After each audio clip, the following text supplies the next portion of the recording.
meeting number 49 of the Standing Committee on International Trade. Welcome to everybody. A special welcome to our substitutes that we have on all sides this morning. Today's meeting is taking place in a hybrid format pursuant to the House Order of June 23, 2022, and therefore members are attending in person in the room and remotely using the Zoom application.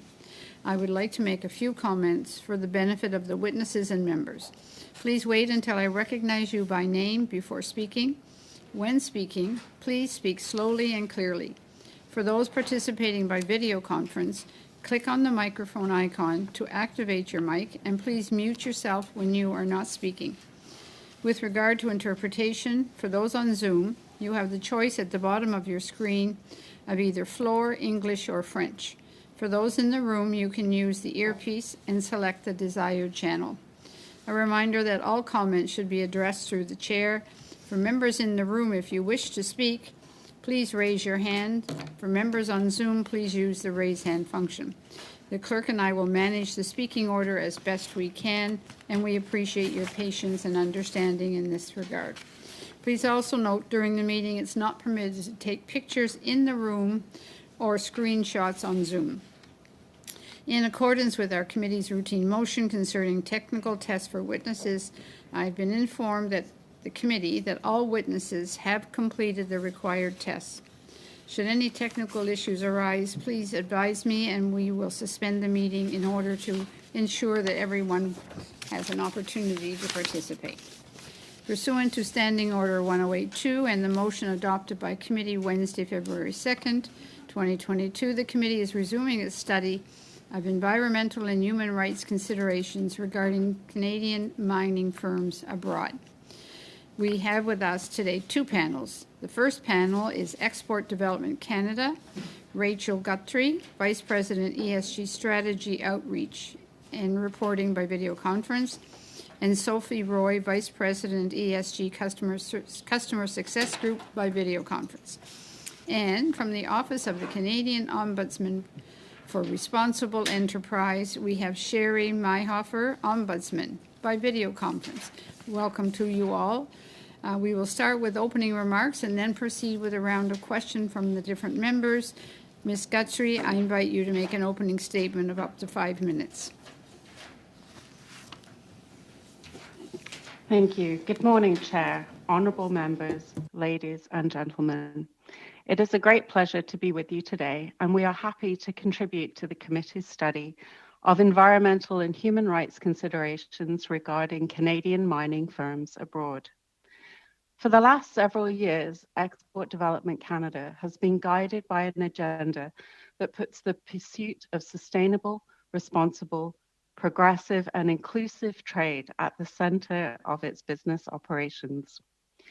This agenda is built on the foundation of policies that deliver clarity and accountability in 3 key areas. Number 1, environmental sustainability.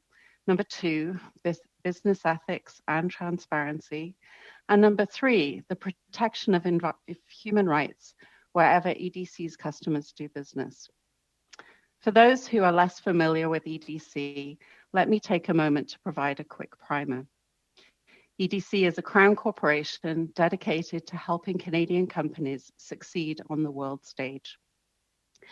As international risk experts, we serve companies of all sizes and in all sectors of the economy. We provide a wide variety of financial and advisory solutions to help them grow their business with confidence. And as the committee may be aware, EDC operates on commercial terms. Throughout our history, we've been consistently profitable. Since our founding in 1944, EDC's business has also tended to reflect the size and nature of the Canadian economy. As natural resources drove Canada's economy, they also made up a large proportion of our lending and insurance portfolios. Today, as the economy grows and diversifies, so does EDC, such that our current portfolio and activities reflect sectors as wide-ranging as the economy itself. EDC continues to play a role in supporting Canada's natural resources, including the mining sector, which is both dynamic and complex. Over the course of Canada's history, the sector has played a key role in this country's economic growth as a producer of much needed raw materials that are in demand around the world. That legacy continues today, especially as critical minerals grow ever more important to the goal of a low carbon economy. In short, conducting business in a responsible manner is integral to EDC, and it is something that we take very seriously. Every transaction EDC approves has undergone a rigorous due diligence process reflective of industry best practices and adheres to our international commitments. If we identify specific issues during this process, we will take steps to understand the issue and take appropriate action. EDC has a well-established environmental and social risk management framework. It guides all of our business and is aligned to various international agreements and standards, including the OECD Common Approaches, the UN Guiding Principles on Business and Human Rights, and the Equator Principles. Our policies are publicly available on our website, as is our due diligence framework. They are regularly reviewed through a robust stakeholder engagement process. Finally, I'd like to highlight the important role EDC plays as a financial institution and how we look for opportunities. Just hold on one second, Ms. Guthrie. Yes, sir. Madame la Présidente, je suis nouveau. Madam Chair, I'm new here, but I'm afraid there's a problem with the interpretation. So I think the sound is not adequate for the interpreter to work. We'll just suspend for a second until we see whatever the difficulty is.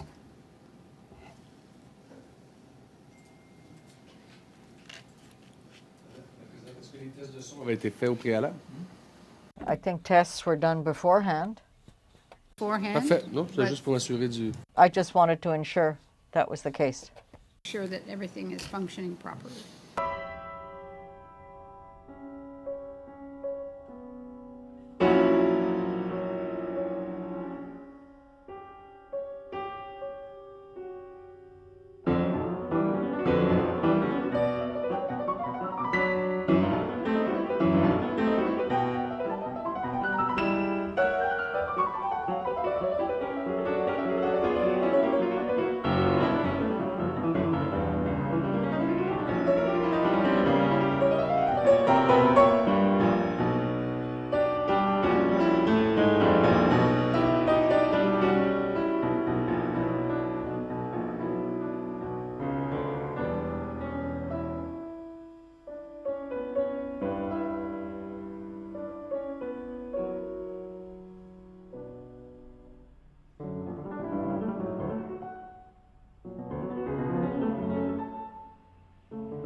issue is with Ms. Gautry, with your presentation is fading in and out.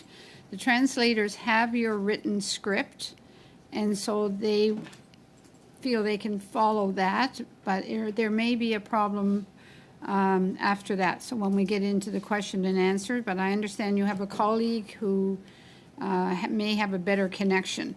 So if you want to complete your opening remarks, and then we'll have to take it as we go with the questions in order to ensure that all of the members can hear you clearly.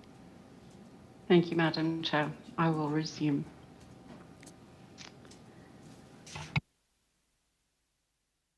Finally, I'd like to highlight the important role EDC plays as a financial institution and how we look for opportunities to use our leverage and promote sustainable and responsible business practices. From our perspective, an important element of our role is to identify risk, work with the company to identify ways to mitigate that risk, and then actively monitor progress. We believe this is how we can have the biggest impact and drive the most change. And to ensure that we are driving the right kind of change, we are continuously learning and evolving our approach. Our priority is to ensure we have the right processes in place to identify risk and make good decisions. Thank you for your invitation to appear today. Thank you very much. Yes, on to Ms. Meigerhofer, please, for 5 minutes.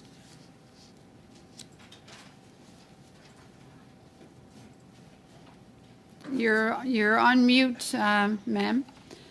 Ms. Meigerhofer, you're on mute. Please unmute yourself. There, apologies. There you are. That's great. Thank you. Thank you, Madam Chair, and the honorable members of this committee for your invitation to appear today. I look forward to your questions. To begin, I would like to acknowledge that I am joining you today from the traditional unceded territory of the Algonquin and Anishinaabe people. Respect for Indigenous rights is closely linked to the work of my office and to your study of environmental and human rights consideration, given that Canadian mining operations overseas frequently take place in remote areas, often on or alongside Indigenous land. My team and I recognize and honor the enduring relationship of the Algonquin peoples and Indigenous peoples around the world to their traditional territories. Before providing my remarks, I would like to say a few words about my mandate. I am the Canadian Ombudsperson for Responsible Enterprise, or the CORE, as my office is referred to. I have a mandate to promote respect for human rights and responsible business conduct by Canadian government, mining and oil and gas companies operating abroad. My office also provides a complaint mechanism for individuals and communities who believe their human rights are negatively impacted by Canadian government mining or oil and gas operations outside of Canada. Canada is a leader on the world stage, including among G7 and OECD partners. Canada is also a leader when it comes to mining, with a significant global mining footprint. This means that Canadian mining companies have the potential to impact human rights and environment around the world. My first remark is that Canada's responsible business conduct abroad strategy is clear. Our government expects Canadian mining companies to respect Canadian standards for human rights and environmental protection, regardless of where they are doing business. Responsible business conduct, or RBC, includes respect for human rights and the environment. Canadian mining companies also have a duty to respect the United Nations Guiding Principles on Business and Human Rights and the OECD Guidelines on Multinational Enterprises. These two documents provide internationally recognized and respected guidance for human rights and environmental protection. This includes human rights and environmental due diligence, or HRDD. My second remark is to reiterate the core support for mandatory human rights and environmental due diligence legislation in Canada.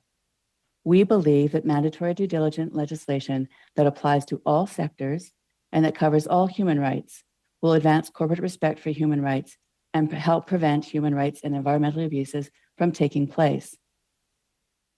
It will require companies to identify and address human rights and environmental risks, and put in place prevention and remediation measures, reducing the potential for harm to workers, communities, and the environment.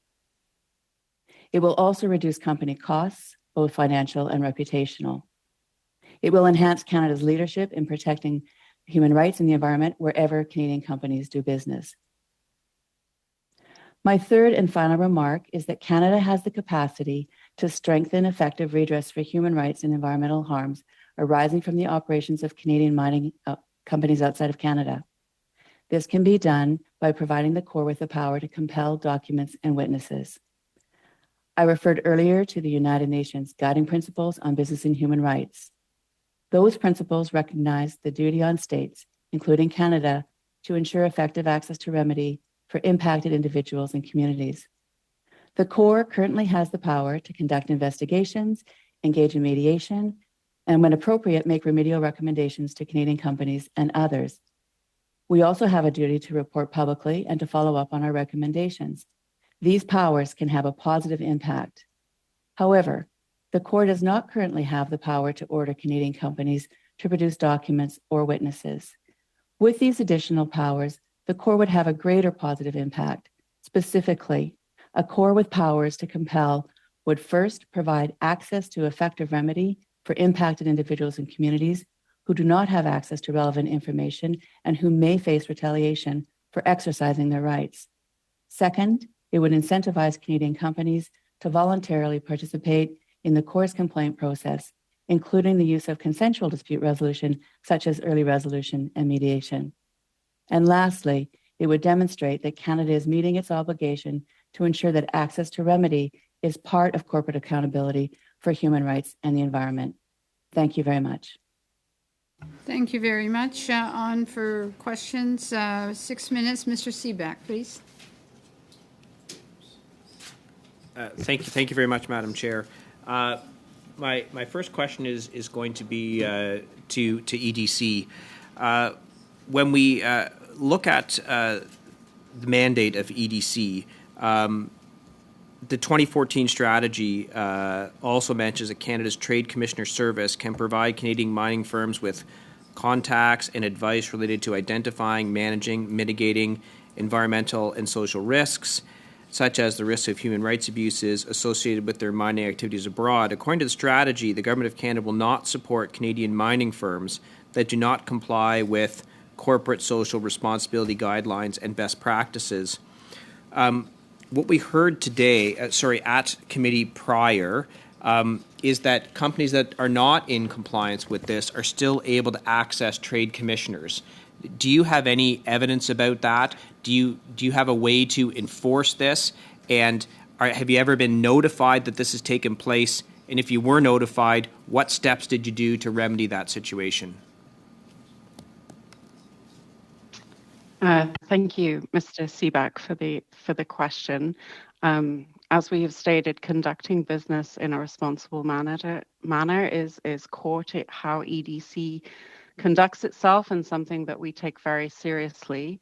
We understand that we can't avoid all transactions where environmental and social human rights risks and impacts may exist.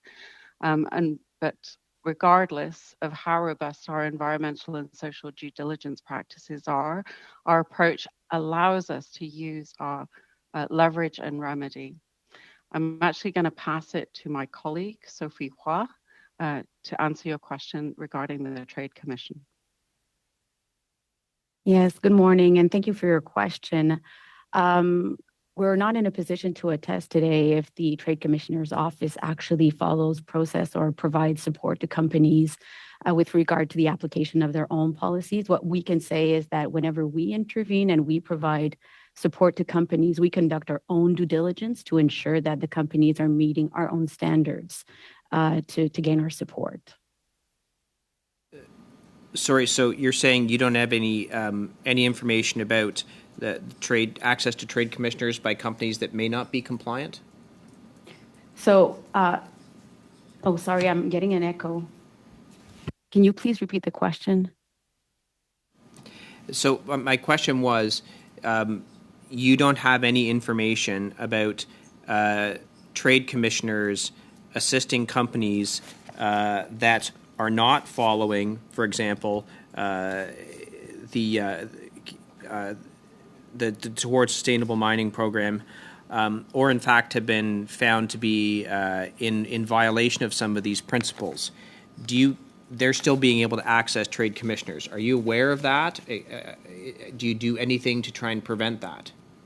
No, so we are not responsible for the Trade Commissioner's Office support to Canadian companies, and we are not aware of their due diligence process and when they do not provide support. So then, within your own governance structure, do you have a system in place that would look into things like that, or do you say you have some due diligence? What is that due diligence?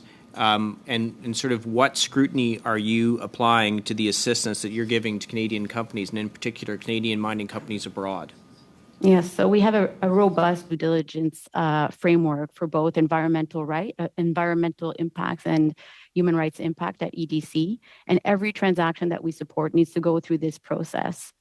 We take a risk-based approach, and we prioritize transactions that have the potential of having severe human rights risks or impacts for further due diligence, and we do the same for environmental issues.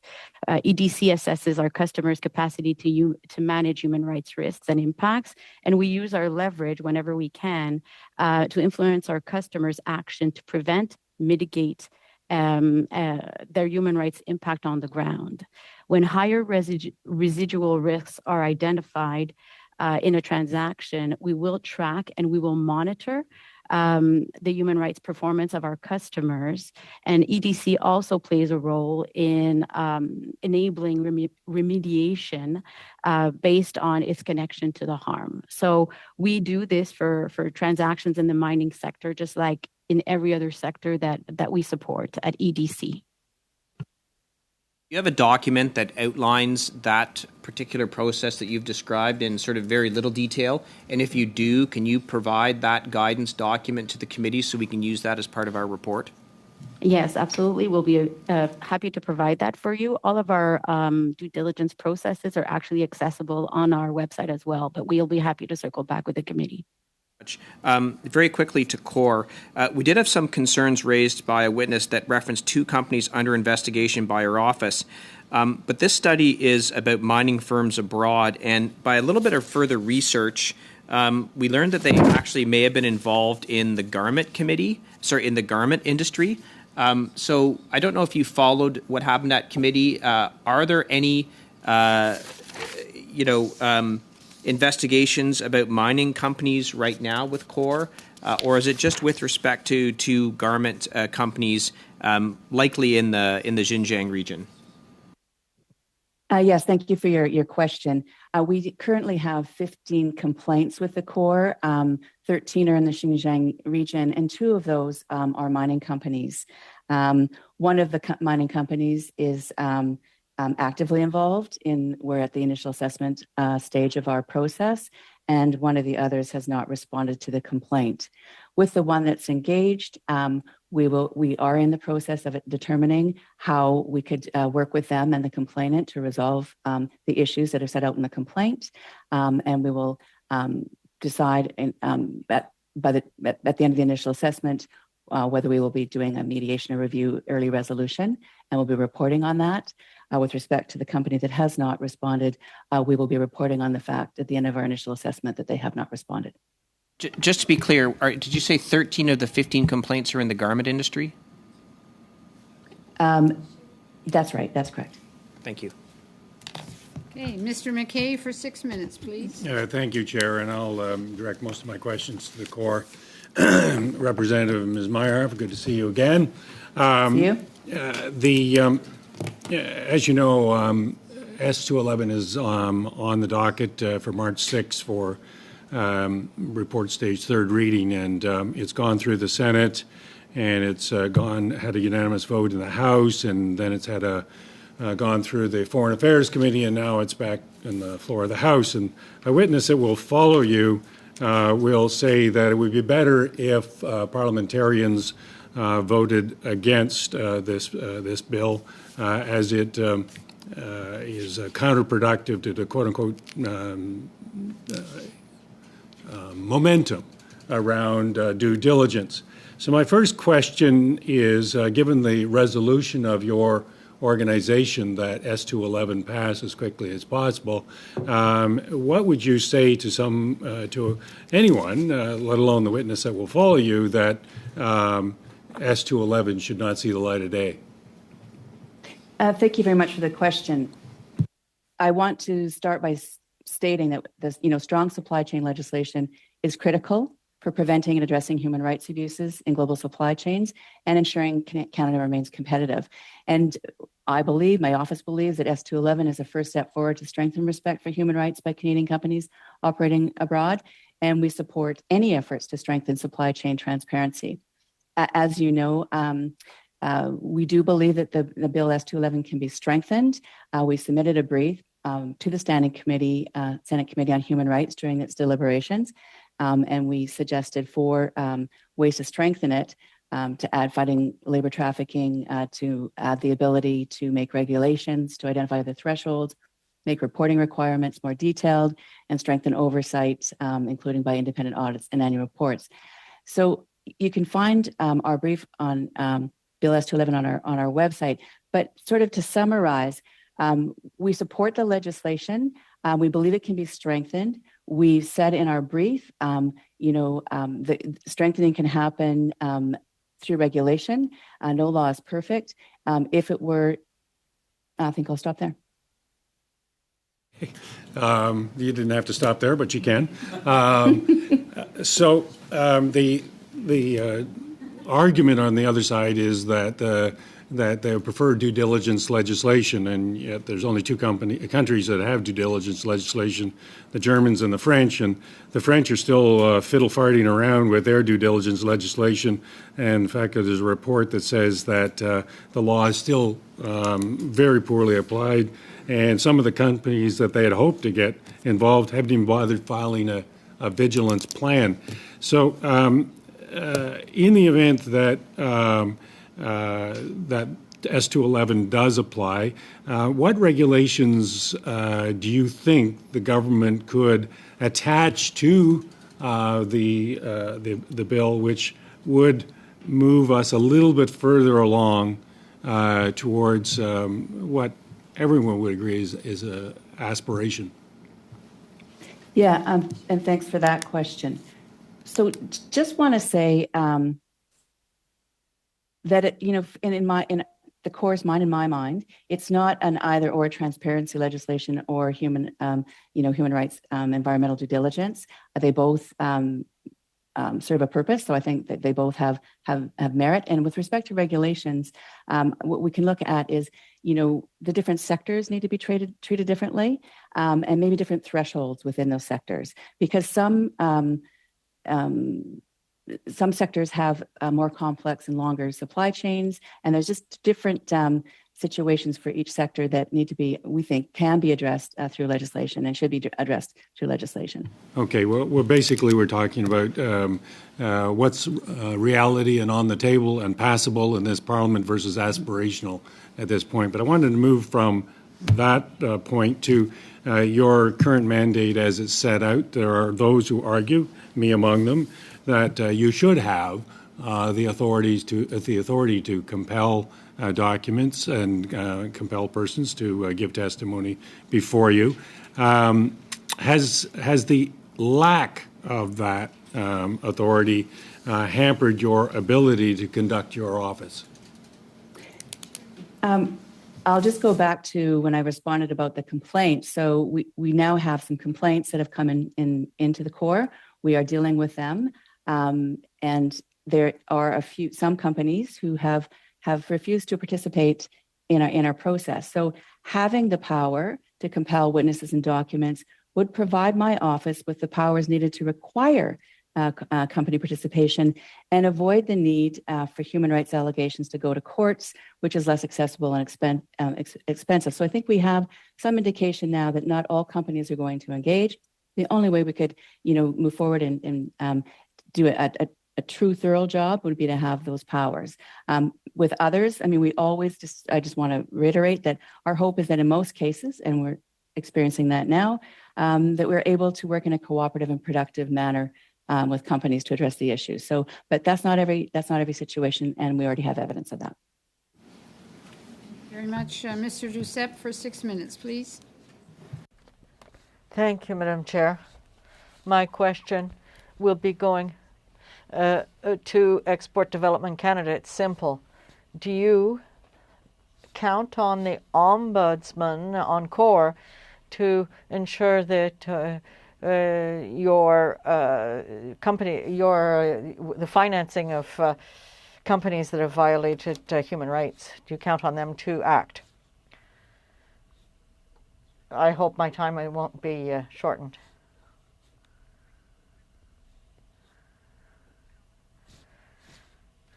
Answer. Thank you very much for the. I can't get into hypotheticals, but we do take responsible business and human rights very seriously here at EDC. And if CORE were to have concerns about a company, we would definitely want to hear about them. Our due diligence process doesn't end at signing, and we would, we want to learn more about the situation. Merci beaucoup. Thank you very much. I would like to come to the representative of CORE. How long are you in existence? Yes, thank you for the question. So we opened the office door. I opened the office door on May 1, 2019. So we are just closing in to the end of the 4th year. En 4 ans, and in 4 years, how many Canadian mining companies were in violation and were condemned following your work? So as stated previously, out of 15 complaints, admissible complaints that we have right now, 2 of them are with respect to mining companies. mais donc, ce que j'en comprends, c'est And so there has been no Canadian mining company that has been found in violation. No, not to date. on va prendre une situation. Let's look at a hypothetical situation. A Canadian mining company that is doing business in Colombia and has human rights violations against Indigenous people. The victims, would they even know that your office exists? Yes, thank you actually for raising that question, because I think one of the things, why do we not have more complaints on mining companies coming to the CORE? Given that we know it has a large footprint, and we've heard from other people who have testified that there's a lot of situations out there that acquire attention and redress. I don't know all the answers, but I think there's, as we all know, there's a number of situations that are going directly to the court. So that's one reason. We also heard testimony that said that civil society organizations, because we lack the powers, are not recommending those that they work with who are impacted to bring their situation to the court for dispute resolution. And then third, as you've asked, I think it's a lack of awareness that we exist. And that is something that the CORE is working very diligently on, because that indeed is one of, I think, the reasons why we may not have seen them. So thank you for raising that. Ce que j'en comprends, c'est que What I've understood is that to do a complaint, you have to use your internet website. So Indigenous people that have their human rights violations, they may not be able to use the internet to register a complaint. So it's possible that it is happening, but they're not even directed to use your website.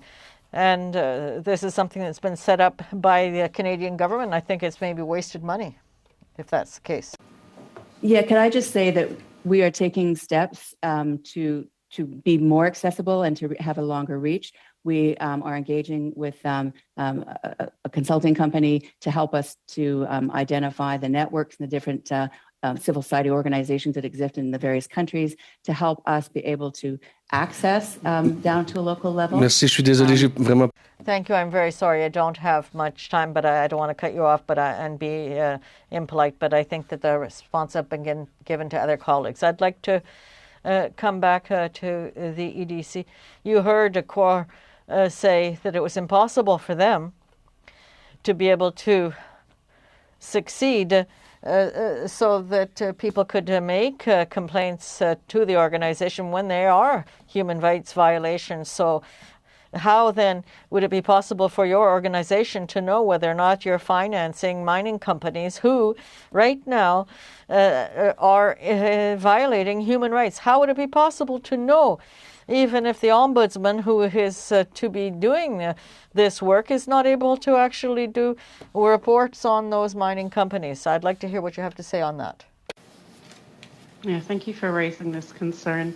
It's an important question and one that we take very seriously. In EDC is international risk experts. Like, we have our due diligence processes.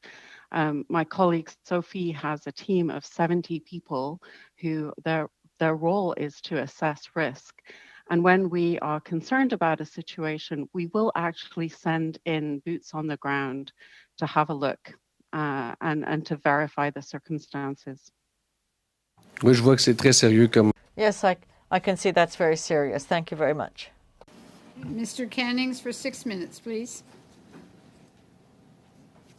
Well, thank you, and I'd like to thank the witnesses here today. I'm going to start with Ms. Meyerhofer, just to follow up on some of the line of questioning that Monsieur Brunel de Sepp had, and that is, just to get it clear, you've only heard from 2 mining companies, or you've heard 2 complaints about mining companies in 4 years?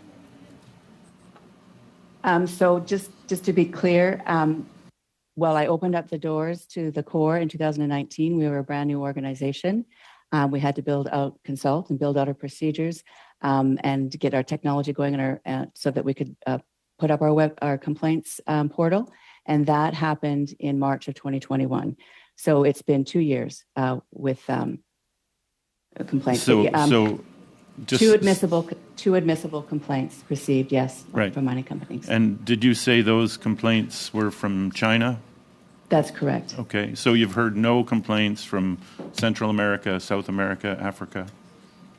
Well, we are aware of issues that are going on. We're monitoring. We hear about issues, but we have not received complaints to act on. So that was kind of my concern here. When do you decide to act? Do you wait for local Indigenous groups to complain, or do you take proactive steps? I mean, there's one example is, Barrick Gold has a Veladero mine in Argentina. It's coincidentally owned jointly by Shandong Gold of China. They've had 3 or more major spills of, cyanide, mercury, arsenic into the local rivers. Local people have been complaining.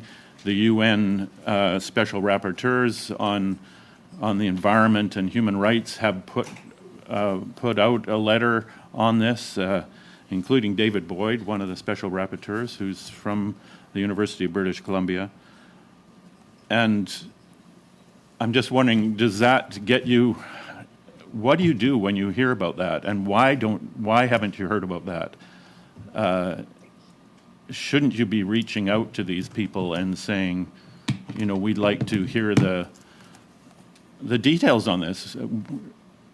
It seems remarkable that the United Nations has taken the time to put out a report, and yet you have not apparently done anything on this. So we have talked to a number of companies at various times about the situations that they're dealing with. We provided advice. We monitor all the issues. We are just as concerned as anybody else out there as to what's going on. Some of these matters, as you know, have gone to the courts. They've chosen to go there. Others might be going to the NCP or other places. But we're closely monitoring them, and we are involved with the Mining Association of Canada and PDAC in talking about areas of study where we could provide some value in working with companies to help them do a better job and be more responsible. So the only thing that we have complaints, and we're right now prioritizing our complaints, and there are 2 for mining companies, but we can also do an ombudsman-initiated review, which we might do in the future, and we can also do a study, which we have been in discussions with the industry associations for a while now. So, and just getting back to this, you said some are going to the courts. You said that going to the courts is more difficult and more expensive. That's why we created this office in the first place, I think. But when I talk to parliamentarians from Chile, from Colombia, the first thing they bring up is Canadian mining companies and the things that are going on in their countries. And so I'm just wondering what has gone wrong with this process and how can we fix it?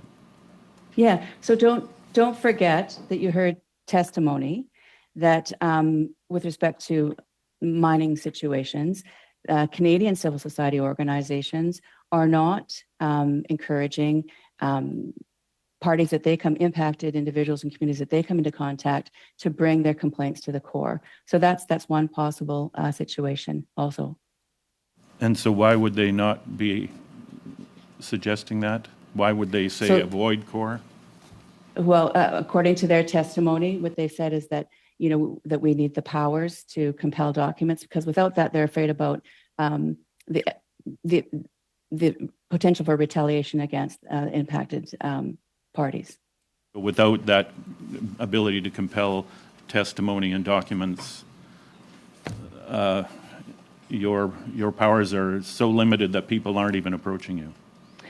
Well, in certain situations, there's concerns, not in all situations. And like I've said, we've got a number of tools that are quite powerful, but in certain situations where you're worried about impacted individuals and communities, but these civil society organizations are saying is that they're not encouraging them to come here. But we can be effective, just not in some of these situations, in their opinion. And I think that, as I've said before in my opening remarks and in response to Mr. McKay, is that I think that we could be more impactful if we had them. Sorry, your time is up, Mr. Cannings. Thank you. Mr. Baldinelli for 5 minutes, please. Thank you, Madam Chair, and thank you to the witnesses for being with us this morning. I'm going to begin with Ms. Meyerhofer. With CORE, and you had identified in January 2018, the federal government announced the creation of both the Canadian Ombudsperson for Responsible Enterprise and there was the creation of the Advisory Board on Responsible Business Conduct. And since that time, you've indicated that the office has essentially been up and going since 2021, as you set up your office in 2019. So my question to you is, was CORE established on a template of what other countries are doing, for example? I mean, what's CORE's role, mandate, and powers compared to other countries? For example, what does China do? What does the United States do? What do some of our largest trading partners do in this regard? Yeah, thanks very much for the question. CORE is the first ombuds office of its kind in the world. So there is no model for us to look to, although there's various ombuds offices that hold governments accountable. So administrative ombuds, there's various industry ombuds that there's different models that we could and have drawn from. We also have drawn from the International Finance Corporation Office of the Compliance Advisor ombuds. That is more like it's probably one of the closest one, but it's still not exactly the same. And so we have drawn from these various sources, and our process was to talk to civil society organizations, was to talk to industry associations and companies, and to talk to government to figure out how best to set ourselves up. Given that we're new and we're an innovation, and Canada can be really proud of that we're leading in this area. Thank you. And so, in essence, you could say we're world leaders in the whole notion of this creation of business and ethical conduct abroad in Canadian mining operations, in what we expect and how we expect our businesses to operate. You could say we're world leaders in that regard. Well, I think with respect to setting up this office, definitely leading in that. I think we have supply chain legislation, transparency legislation, that's moving forward. I mean, we're on par with that. We're starting to talk about human rights and environmental due diligence legislation as a private member's bill. So this discussion is there. So I think we're in the pack. We're definitely in the pack.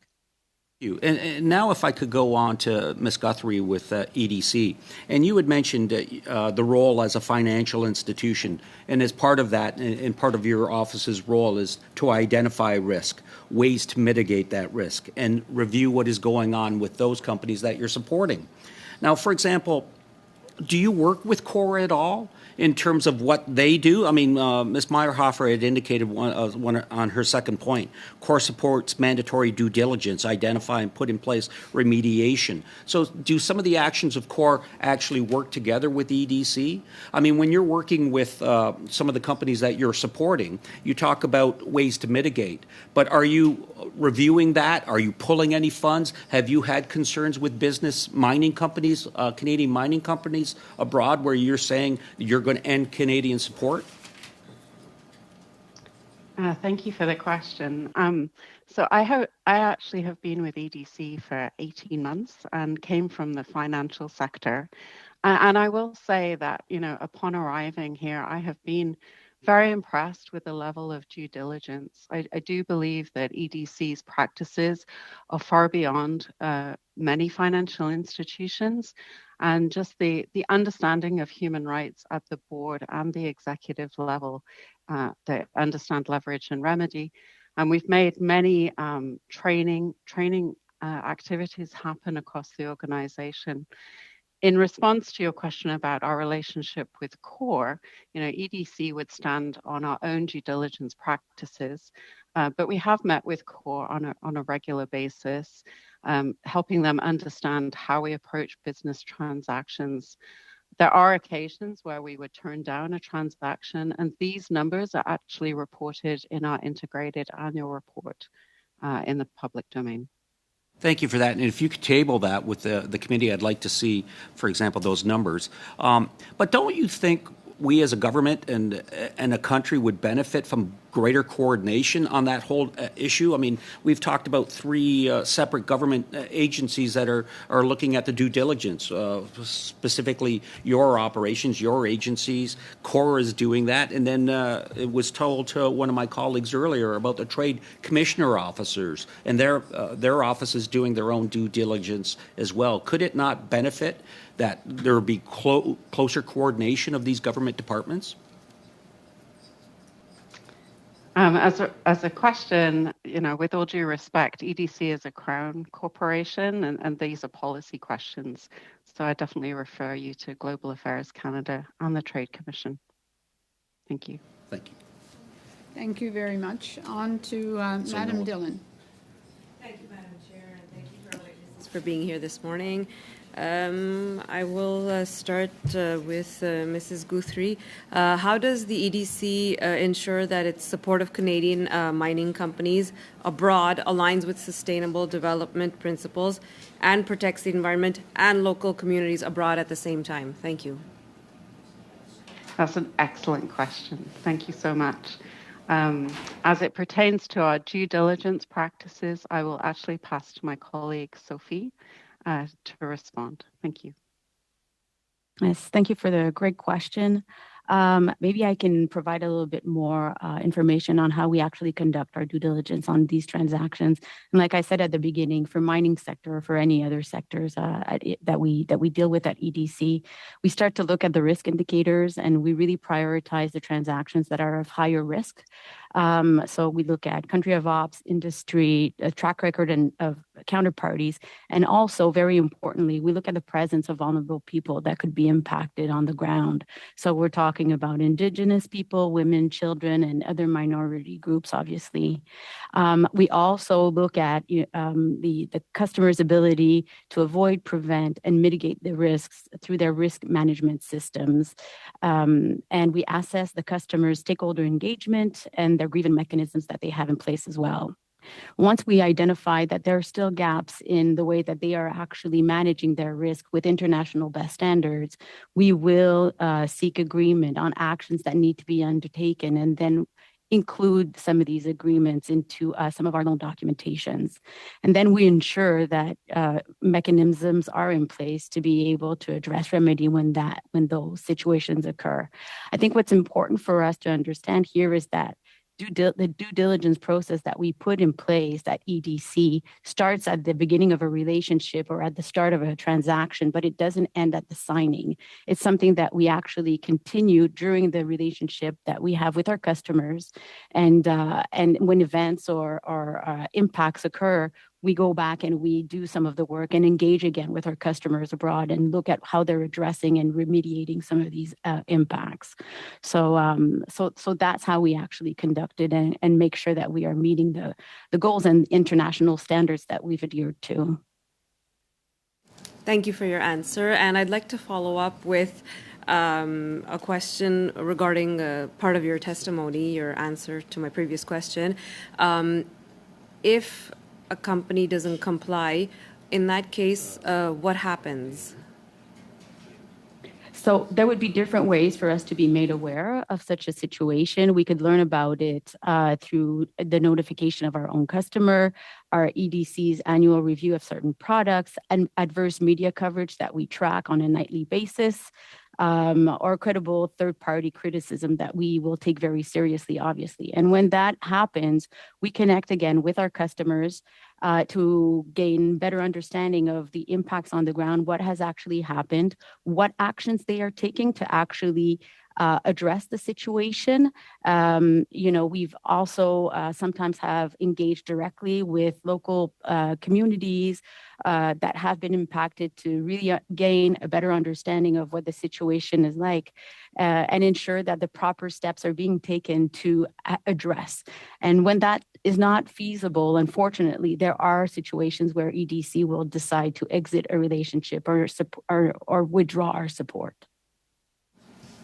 Thank you, Mrs. Roy. And I'd like to ask you about the process of applying for support through EDC. Are companies required to undertake any sort of environmental analysis? Thank you. So, like I said, we use a risk-based approach at EDC to actually review all the transactions that come in.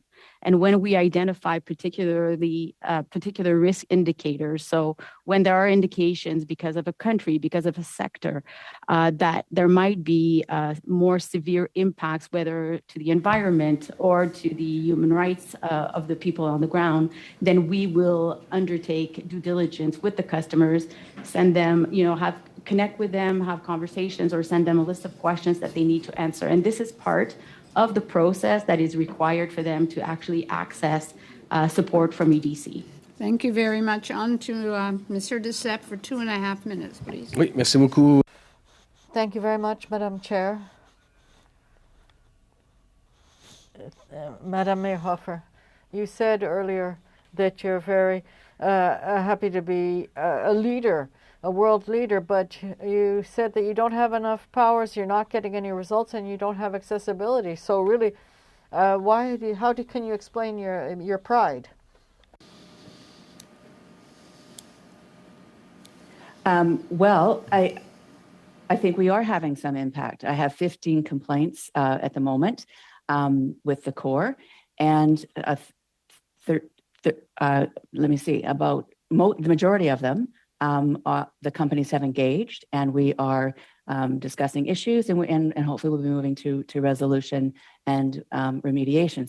So far, the powers that I have are having a positive impact in a number of situations.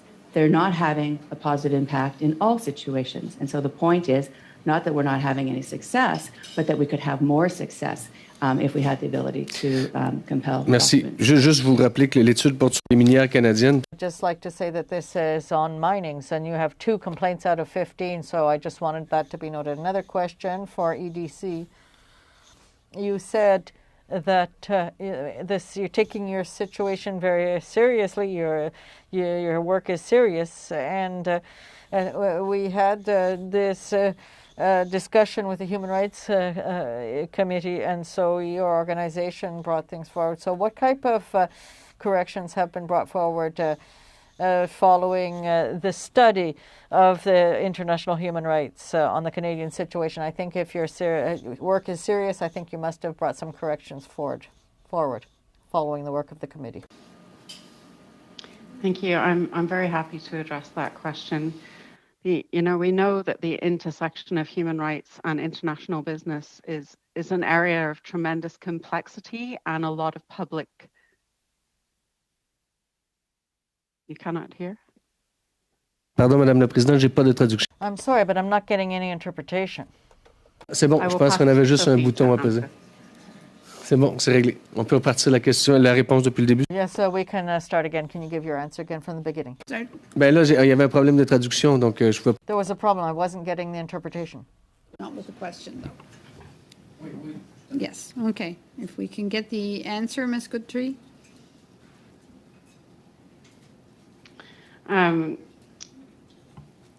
The intersection of human rights and business is an area of tremendous challenge.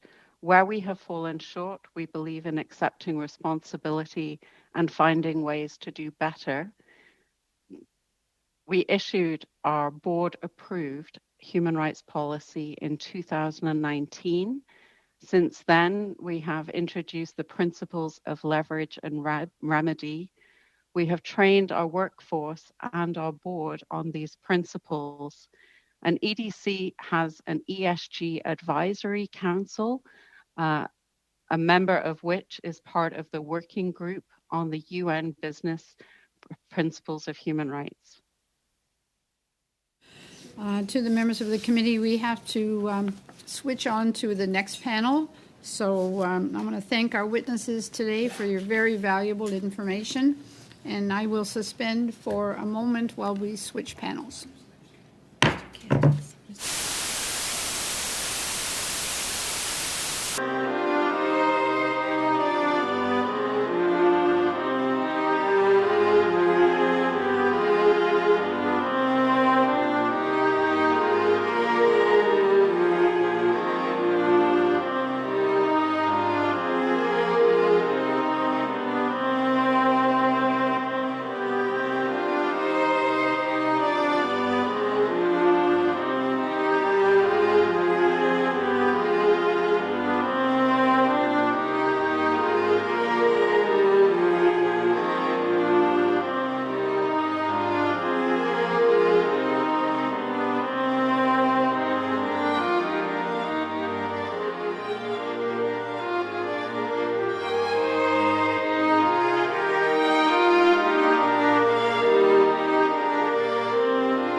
Canadian Network on Corporate Accountability.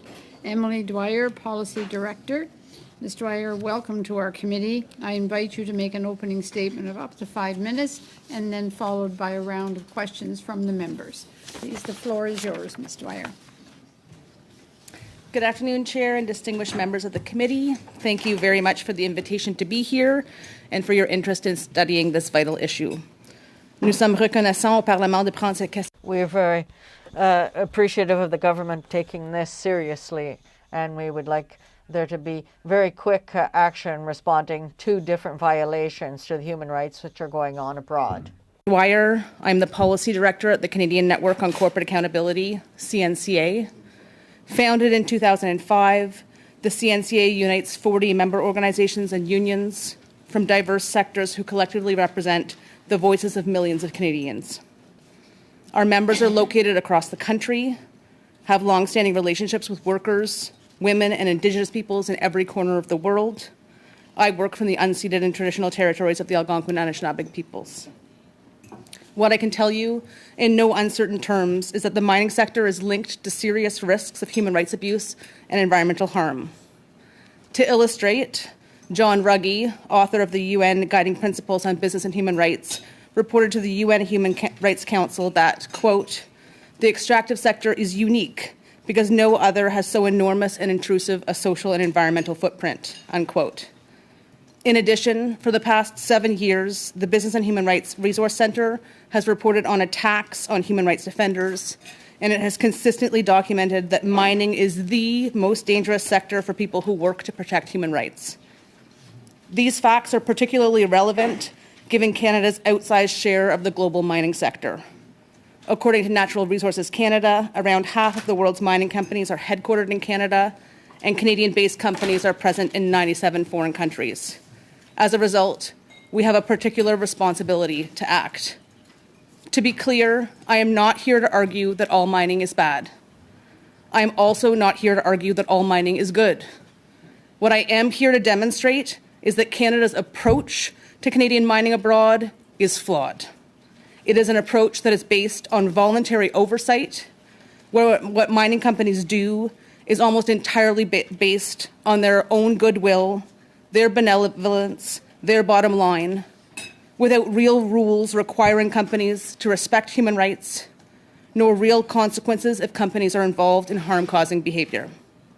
Canada's approach therefore allows companies to get away with serious human rights abuses, and it ignores the very real impacts on a large number of people around the world. The kinds of abuses we're talking about are serious.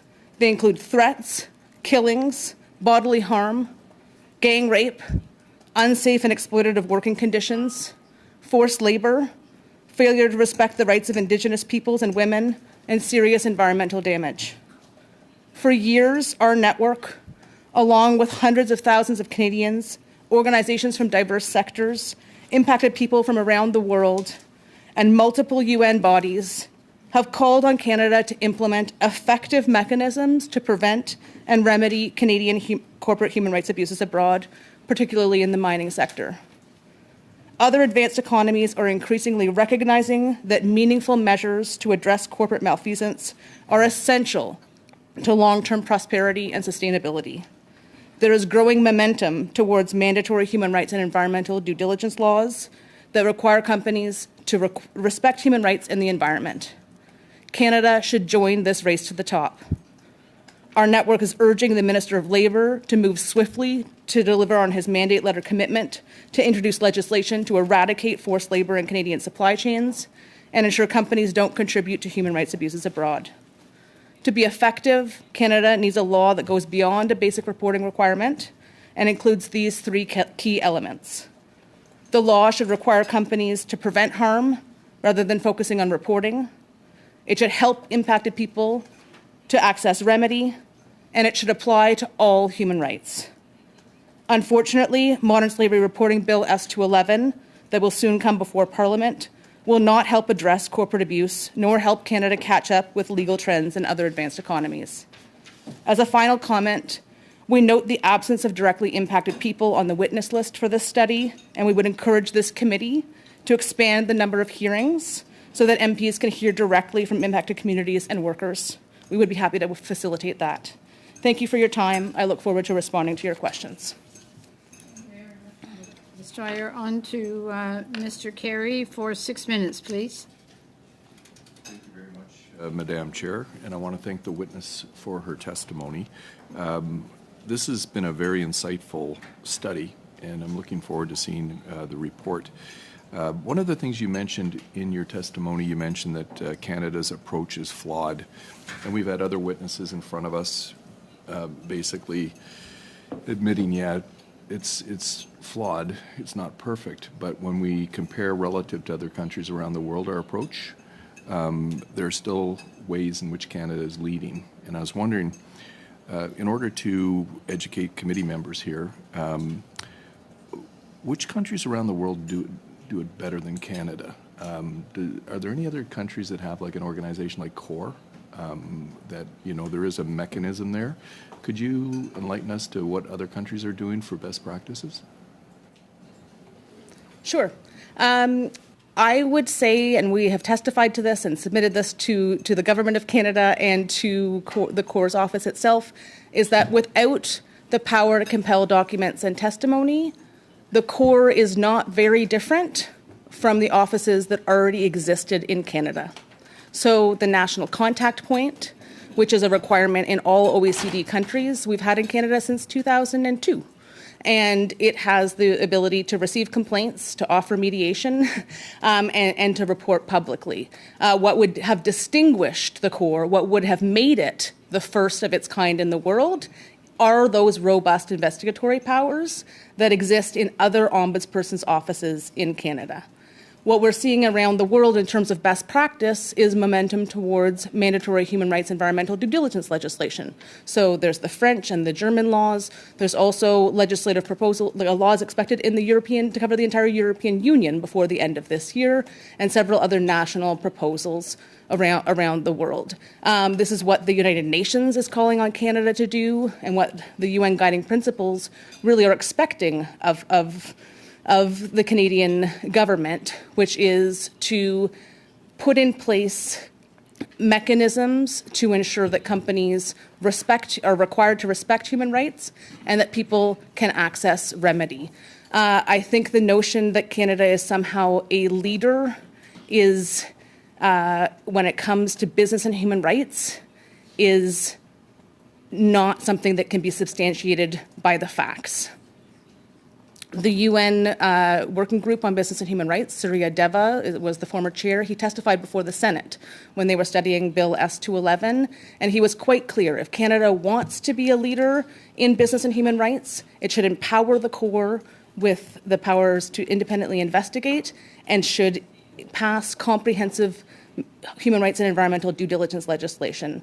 Mr. Deva also testified in that committee that Canada, he was very surprised that Canada would be trying to replicate models in the UK that were established to be a failure, that have not changed corporate practice and that are not catching up to global practice, which is towards human rights and environmental due diligence legislation. Thank you for that. Now, my question, though, was more or less who specifically is doing it better right now? You mentioned the idea what the United Nations would like and other organizations. When you're dealing with mining, my understanding is you're either going to have a Canadian company develop these resources in these countries, or you're going to have the UK or the US or China, for example. And if you look at the record around, for example, Canada compared to the Chinese companies, the reality is they're operating around the world. Could you exactly point us to countries that are like now doing things better than Canada, or is it something that is a mechanism, we're just getting there type of thing as a world community? Sorry, I will point out that I do have a bit of a hearing issue, so no problem. I'm not able to. I'm having a lot of trouble actually hearing you. The mics don't provide very much echo. So if you are able in your next question to speak a bit louder so that I could hear you, make sure that I hear you properly, and if I'm not answering your question correctly, sure, let me know. But so you're asking whether mining companies in other countries do better than Canada, or countries that go out in the world and mine in different countries.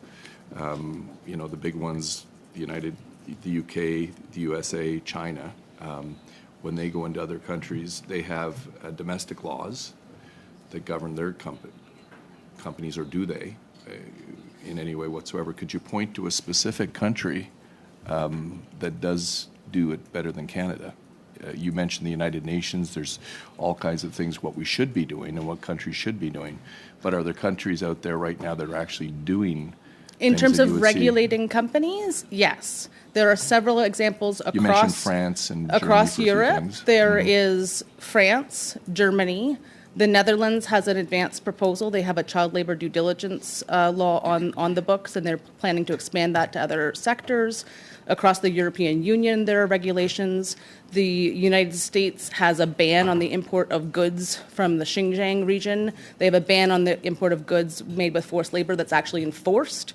So there are quite a few examples of other jurisdictions who are quite seriously working to ensure that corporations are respecting human rights and that is substantiated in the legislation in their jurisdictions. Do you have ideas for companies? One of our witnesses, very briefly, basically one of our witnesses said sometimes you have local governments that are corrupt and you have to deal in that situation.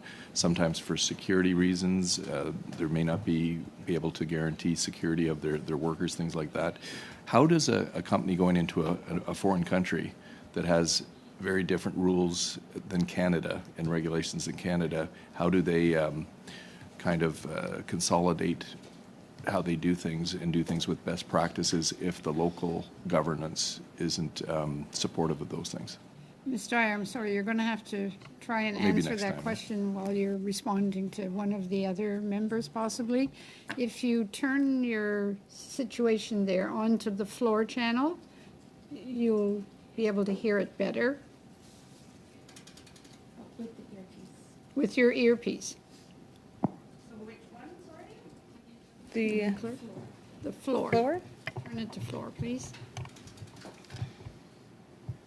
Okay, I see that. Thank you. Okay, thank you. Mr. Sheehan, please, for 6 minutes. Well, thank you very much to our presenter and your passion and commitment to these very important subjects. Previously, we were talking a lot about what's happening internationally, but my question would be, can you discuss the role of Canadian laws and policies in promoting corporate accountability for human rights? Sort of set the table for us on that, with Canadian laws and policies, if you can delve into that for us. Could you hear me?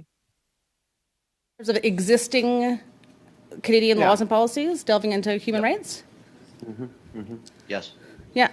Canada has a responsible business conduct strategy that was developed first came out as a CSR strategy in 2009 and was updated in 2014 and again in 2022. But it primarily is an approach based on advising companies on how to manage risks, involving voluntary guidelines and involving the possibility of offering mediation. Kind of sums up the approach in the responsible business conduct strategy. There's more there, but the essence of it is around providing guidance and advice to companies and having non-judicial mechanisms that can potentially offer mediation to people who are harmed. So what's notably absent is any binding legislation that articulates that companies have a responsibility to respect human rights in the environment, need to take any steps to prevent human rights and environmental violations from occurring in Canadian supply chains, or that helps to people who are harmed to access remedy. Okay, and just continuing down this sort of path, can you speak to the CNCA's approach to engaging with corporations and encouraging them to respect human rights? So our network is a network of 40 organizations and unions from across the country. We work together to advance respect for human rights by corporations, and we do that through education, engagement with decision makers, and developing detailed law and policy reform proposals. Our network has engaged with companies and industry associations in the past. We don't do that as a center point of our work as a network. Some of our members do. Partly that's due to a lack of resources, and partly it's due to the fact that those efforts did not lead to an impact in terms of trying to get information from the Mining Association of Canada and the Prospectors and Developers Association of Canada of what kind of mechanism that was outside of industry control they would support. We couldn't get information about, we couldn't get support about. So our focus is really on engaging with people who are impacted, studying best practice around the world, and helping to ensure that the Canadian response lives up to Canada's international human rights obligations. So what would be your future plans and goals for promoting accountability with Canadian mining companies that operate abroad? What would your focus be then on that? And obviously, we've heard your testimony, and part of it is encouraging due diligence legislation in the Minister of Labor's mandate letter. It also is in 3 other mandate letters as well, as you know. We are certainly taking a look at, how to further strengthen legislation as well. So if you want to talk about your group's sort of plans for the future as well, that would be helpful for us. Our focus right now is advancing mandatory human rights and environmental due diligence legislation in Canada. It's something that, as you rightly point out, is Canada's several ministers have been mandated to advance legislation to eradicate forced labor and and to make sure that Canadian companies are not involved in or supporting, contributing to other human rights abuses when operating abroad. So that's certainly our main focus, and we do think that it's an opportunity for Canada. It's different than when we were advocating for the creation of an ombudsperson. We were advocating for something to be the first of its kind in the world. MHRD legislation is something that is emerging. There's growing momentum around the world, and it's a real opportunity for Canada to catch up. And there's also opportunity for Canada to lead there. There are examples of really strong laws, and there's also space for Canada to show leadership if it wants to go further than what those EU examples are out there. In addition to due diligence legislation, we'll continue to advocate for the core Ombudsperson's office to have the powers that were originally promised and that the office needs, and that the Government of Canada recognizes are needed for the office to be effective. That's what the Government of Canada's expert report uncovered. In addition to that, we think that Canada's responsible business conduct strategy approach should be shifted. Thank you very much, Mr. Dwyer. On to Mr. Giuseppe for 6 minutes, please. Merci, Madame la. Thank you, Madam Chair. First of all, thank you very much for being here. Welcome to the committee. Are there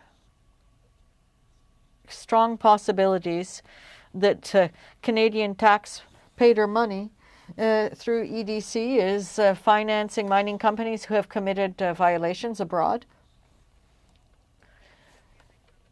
I think we could look at the example, at our example of the member of above ground.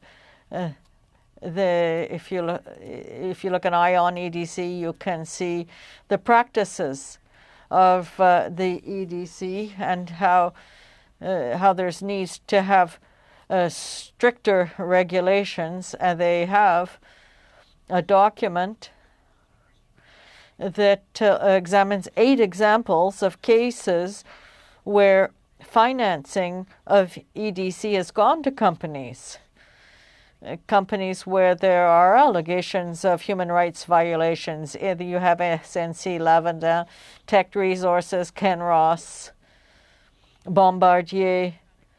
Those are examples. So, well, thank you. Thank you. Question. Earlier, the former witness was saying that she was proud because the CORE office was really a leader when it comes to defending human rights. But there have only been 2 mining violations that have been processes, so there's difficult for victims to have access to justice. So how can you explain that they say they're proud? Answer. Well, I think that on the one hand, I am very happy that Madame Mayerhofer has recognized that her office doesn't have the necessary tools to really do true investigations. However, our network had noted for several years already, because we used the older offices in that existed. There was the CSR counselor's office. That was a national contact point. And we did know that without these powers, the office would not be effective. And so the United Nations have recommended to the Canadian government to give this bureau the investigative powers that it needs to be effective. So it's important that this be asked now, but we don't want to be allowing impacted people to be left 4 or 5 years in the lurch. So if we were to give greater powers and there was accessibility, would people who maybe have local organizations that would help direct them to making their complaints, and that CORE could use these powers to affect Canadian mining companies? Yes. Well, answer. Yes. So we think that as a network, we haven't asked anybody not to file a complaint if they wanted to, but we were telling them that really there's no partners in the field that said that they would like to bring a case forward in the case of the mining companies, given the situation. Question. So since its creation, all of the funding that went into this bureau, what is it really doing if it's not being used for the reason that it was created? Well, that's an excellent question. We think that the office is effective. It really should have a budget. It really should have a budget so that they can do investigations. But the reason it exists is to ensure that people are not left in the lurch by mining companies, and it's not really succeeding right now. Question. So that we can see that for 4 years there's this public funds that have been wasted, and there has been no results. And really, the most difficult situation is that there are victims of human rights violations who have not been able to use this office because all of the Canadian mining companies, they really are able to just do whatever they want. So the government has said that they improved the strategy for social responsibility. That's what was in place under Stephen Harper. Do you think things have really improved? The CSR strategy was updated to include the withdrawal of trade commissioner supports if companies were implicated in abuses. And that is the improvement that we've seen in the strategy, was back in 2014. We still do not feel that it is effective. As I said earlier, the reliance on voluntary mechanisms, the exclusive reliance on mediation means that it's not a strategy that has lived up to its potential, and we really should be focused on mechanisms that can actually hold companies to account. We need legislation now. Thank you very much. Mr. Cannings, for 6 minutes, please. Well, thank you, and thank you, Ms. Dwyer, for being before us here. In the previous panel, Mr. McKay talked about his bill S211 and mentioned that you might have a few things to say about it. And so I'm going to give you some more opportunity to do that. you know, in discussions about this bill, it seems that NDP efforts to add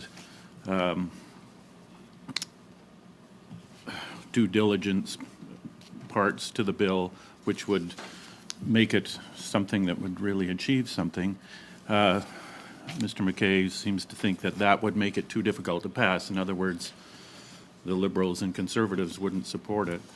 And I'm just wondering if you could maybe make that pitch again, why that this is something that is happening elsewhere in the world, that we're falling behind. We could be leading on this.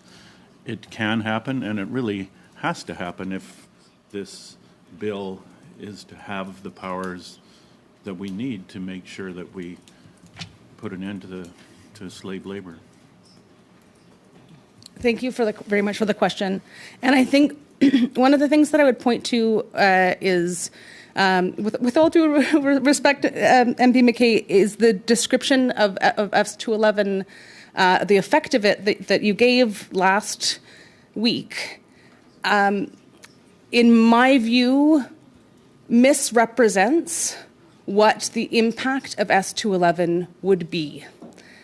The statement that a company director would be required to examine their supply chains and satisfy themselves that there is not forced labor in their supply chains is not borne out by a reading of the legislation.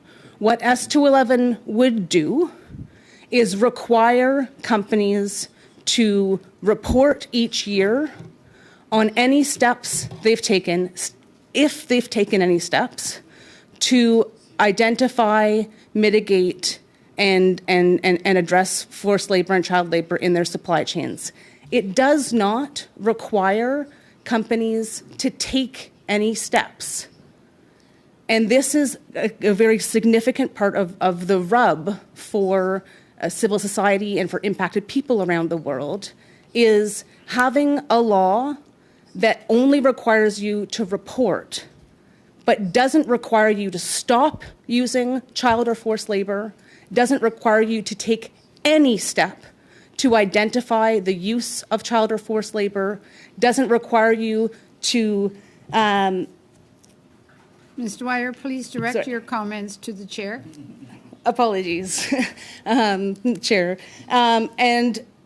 What we have seen from other jurisdictions, so for example, I could bring out some quotes from a 5-year study of the UK Modern Slavery Reporting Registry, is that that approach revealed no significant improvements in companies' policies or practice, and secondly, failed to be an effective driver of corporate action to end forced labor.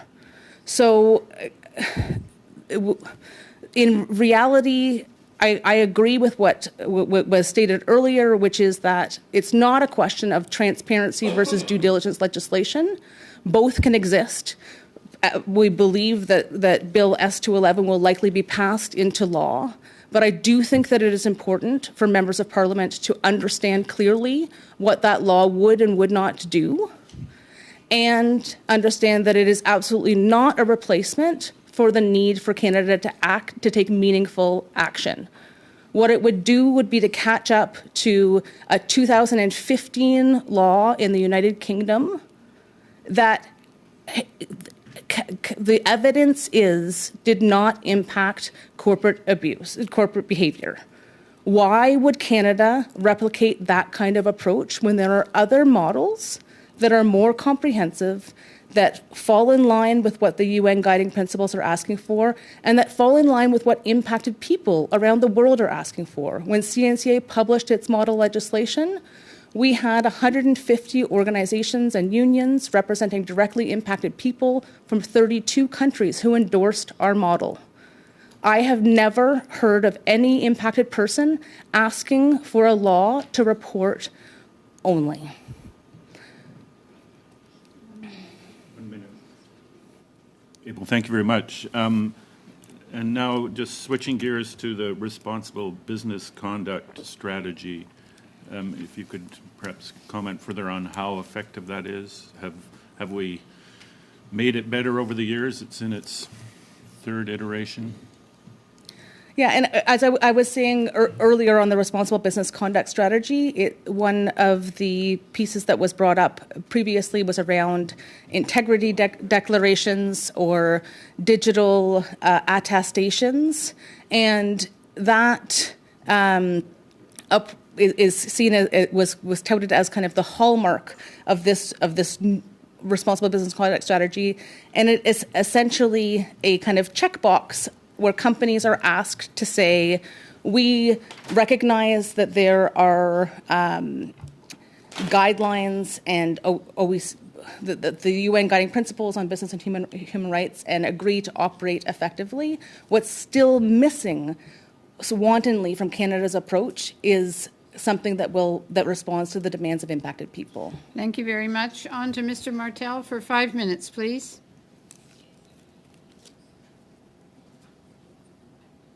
Mr. Martel, you're on mute. There you go. Merci, Madame Chair. Thank you, Madam Chair. Madame Dwyer, last week we had an expert witnesses that work for more than 47 years in mining companies in 35 different companies. And I would like to say that this person was independent and really didn't need to protect Canada. He told us that at the beginning of his career, Canada was really on the avant-garde when it came to environmental work. What do you think of that?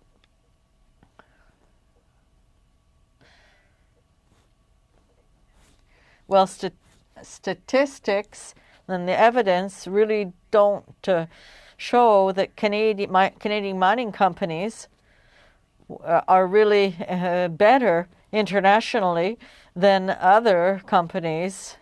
I could look up a few statistics here. For example, there was a study done in Latin America that the Justice and Corporate Accountability Project put forward statistics where they noted that almost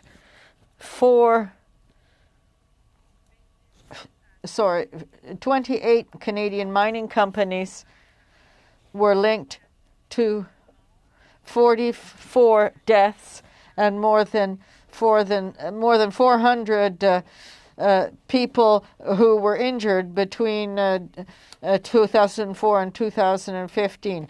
The Business and Human Resource Centres shows that attacks on human rights defenders and environmental rights defenders are much more dangerous in the mining sector.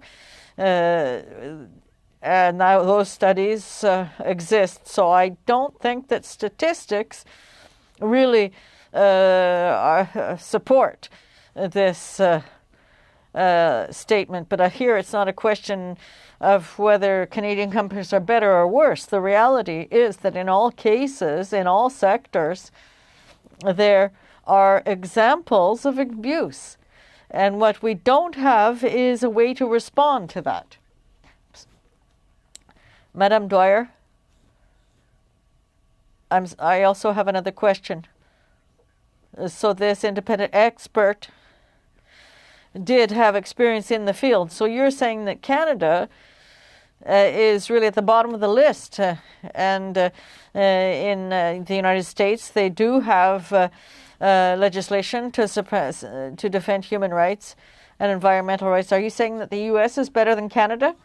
That comparison, and if that's what it sounded like, no, I was not saying that Canada and the United States have better laws than Canada or better on the plane. I was saying that I don't think that there is statistical evidence that Canadian companies are definitive leaders. And what is the case is that there are a lot of other countries who are showing leadership in terms of holding companies accountable.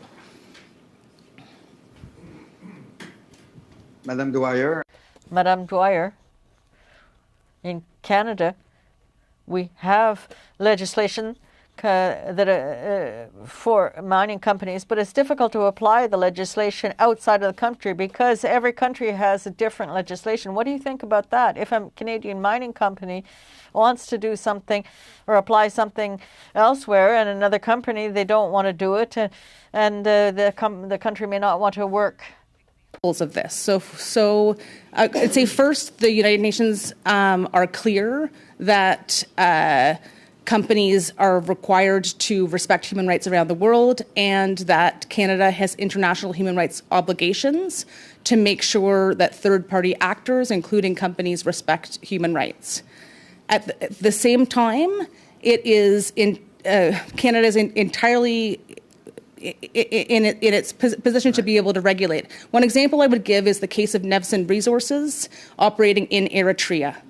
Sometimes there are difficult decisions that are going to need to be made. This is a case that went to the Supreme Court of Canada, and where the Canadian mining company was obliged, in order to operate in Eritrea, to use slave labor, conscripted labor. If they had done any due diligence, they would know that. And in some circumstances, you may simply, companies will need to decide if you cannot operate in a way that respects basic human rights, maybe you can't operate there. But there are many, many circumstances in which companies do have a really strong amount of power and leverage to be able to ensure that rights are respected.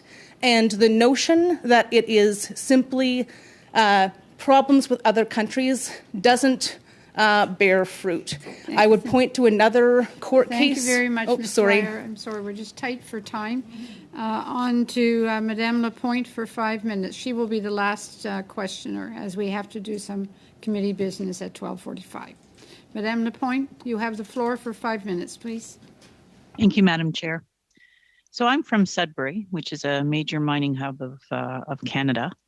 And I will tell you that in Sudbury, we've seen firsthand what an increase in corporate social responsibility can do when we underwent the now globally recognized regreening of Sudbury. And I'm not a member of this committee, but I want to acknowledge the work of this committee and the work that they're undertaking with this study. I believe firmly that it is timely as well as necessary. We've seen increasingly that the world is acknowledging that there's no energy transition without critical minerals. They are the building blocks for the green and digital economy. Without critical minerals, there are no batteries, there's no electric cars, there's no wind turbines, and there's no solar panels. And Canada is a global leader on the mining front, so we do have a very important role to play here.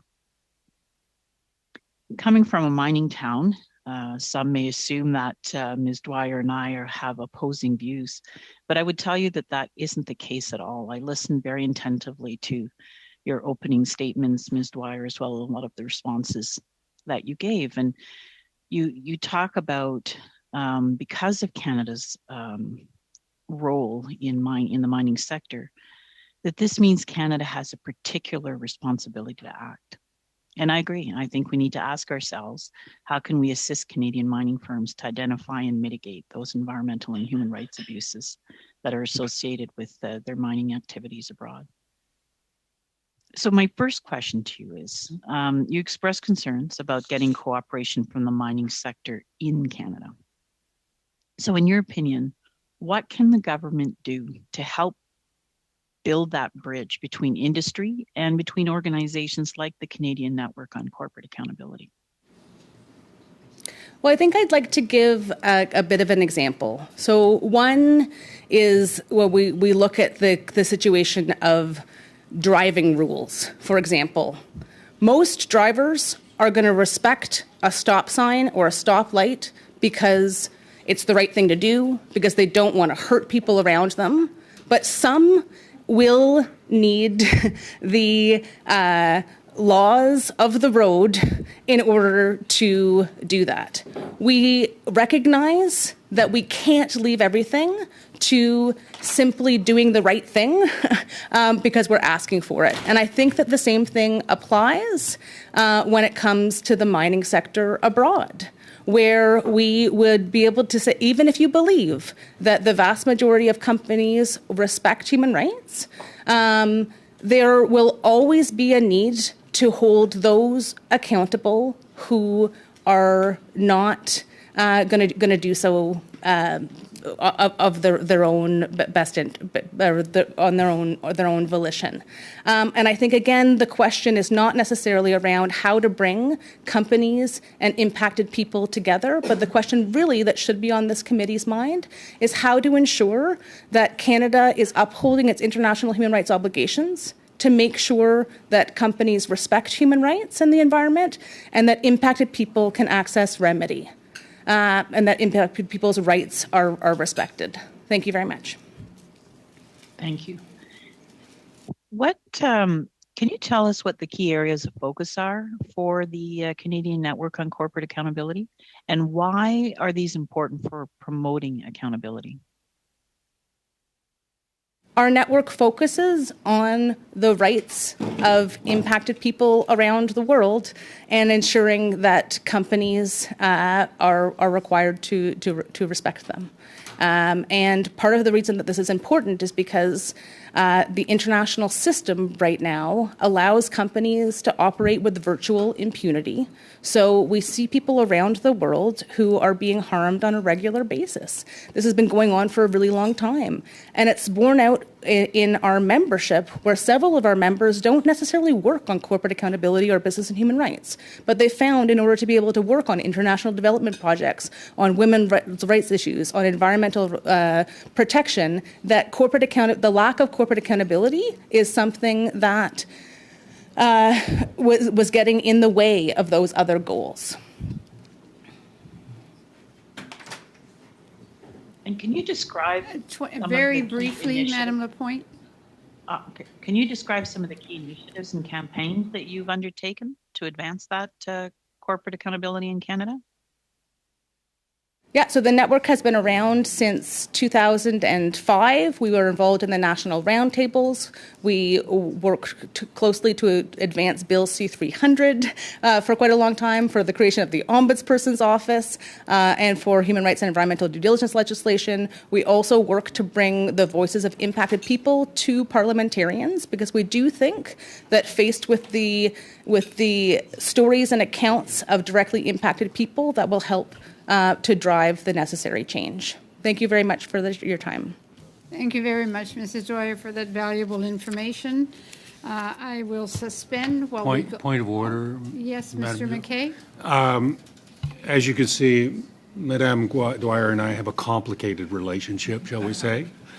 She was a good supporter on C-300. She hasn't seen the light with respect to S-211. I just wanted for the edification of the committee to have the leave of the committee to table S-211, and members can read for themselves whether Section 11 should be interpreted the way I expressed it or the way Ms. Dwyer. So if I have unanimous consent, I'd be happy to table this. You have unanimous consent. Okay. I'm not seeing anybody say anything different, so thank you very much, Mr. McKay. Right, I will suspend for a few minutes while we go in camera, please. See how nice we are?